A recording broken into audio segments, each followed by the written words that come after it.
Welcome to Capital Connection. I'm Mark Maxwell. Governor-elect JB Pritzker paid a visit to his supporters in Springfield on Monday and started to lay out several facets of an aggressive agenda that could start to take shape in this building as early as next month. By the way, I think Illinoisans deserve a raise. The richest politician in America is promising a pay raise for people who earn the minimum wage 1 month before he takes office. To win support from the business community, Governor-elect JB Pritzker is considering handing out tax breaks to some businesses. I believe that small businesses are more affected by raising the minimum wage than larger businesses. And so we should look at how we can alleviate some of the burden on small business, not by lowering wages or having a different wage for those small businesses, but by providing them some other benefit. So one of those possible benefits, and I'm not committed to which one of the benefits that we might look at, but one of them certainly could be a tax credit for small businesses to offset some of the challenge of providing a higher wage. So let the wheeling and dealing begin. While the incoming Democrat supports tax credits for business initiatives, he opposes the recently passed tax credits to help poor students in public school win scholarships in private schools. Remember that people who are providing the dollars, the private givers, already were getting a 40% benefit for the dollars that they were given by the federal government. So these tax credits are an extension of the benefit that wealthy people get when they give.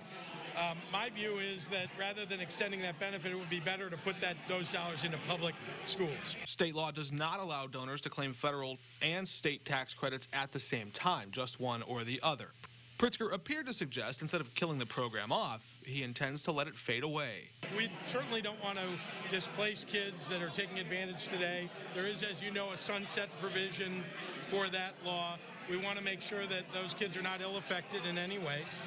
But it is true that I think that if we're going to fund public education, I'd rather the dollars went there and not to these private tax credits. The piles of money are moving quickly.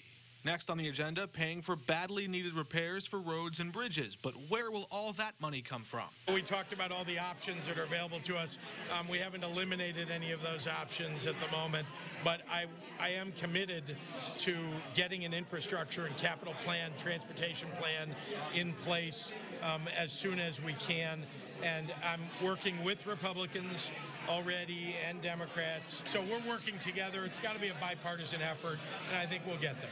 You may remember Pritzker took heat over floating the idea of a miles tax during the campaign. Tuesday, departing Chicago Mayor Rahm Emanuel suggested doubling the gas tax instead. Calling for an increase in the gas tax by 20 to 30 cents. We're also calling on the lawmakers to index it to inflation. As you might imagine, early reaction from commuters was not great. Terrible. Terrible. It's already high. I would perhaps start with 10 cents, which I don't think would annoy people too much, and then perhaps at a later stage ramp it up. But I wouldn't go for 30. I think you'd get some serious pushback on that. And then there's the big one, the white whale of Illinois politics: how to handle the pension crisis. We're looking at all the options here because there's no doubt we cannot move forward for a long time in the state until we get our arms around how we're going to manage this increasing amount of the budget that's going into the pensions. But believe me, I am focused on some of these hard things that I think we've got to get passed in the state. From there, Pritzker boarded a plane and traveled to Washington, D.C., where he would meet with President Trump at the White House during a meeting for incoming governors. The Democrat campaigned hard against the president during his campaign, calling him a racist and a bigot. But once he arrived at the White House, he took on a much more friendly tone. Mr. President, JB Pritzker, the governor-elect of Illinois, and I founded 1871, which is named this year as the world's best business incubator. And as I've been speaking with your daughter, I've also been a national advocate for early childhood education. Very good. Great to see you. Pritzker's transition team says he spoke to the Trump administration about the need for more federal funding to help Illinois pay for better roads and bridges in an infrastructure plan.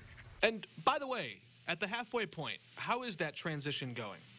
And I'm happy to say that Governor Rauner's administration is working well in transition with our transition committee to make sure that there's a smooth transition between his government and ours.